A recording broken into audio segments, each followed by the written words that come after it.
জয়পুরহাটে মানসিক প্রতিবন্ধী এক কিশোরীকে ধর্ষণের মামলায় যাবজ্জীবন সাজাপ্রাপ্ত পলাতক আসামি লুৎফর রহমানকে যৌথ অভিযান চালিয়ে গ্রেপ্তার করেছে র্যাব পুলিশ। রাজধানী ঢাকার শনি আখড়া থেকে তাকে গ্রেপ্তার করা হয়। বৃহস্পতিবার দুপুরে তাকে আদালতে পাঠানো হয়েছে। গ্রেপ্তারকৃত লুৎফর সদর উপজেলা বাদশাহ পলিবাড়ি গুচ্ছ গ্রামের কাইমুদ্দিনের ছেলে।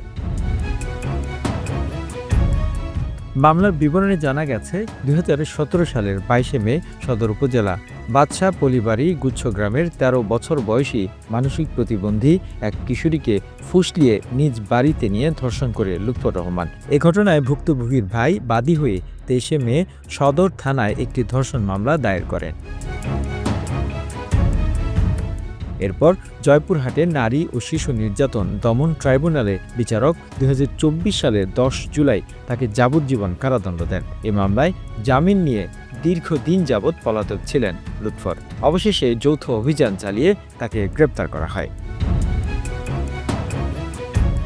The news Bangladesh desk report.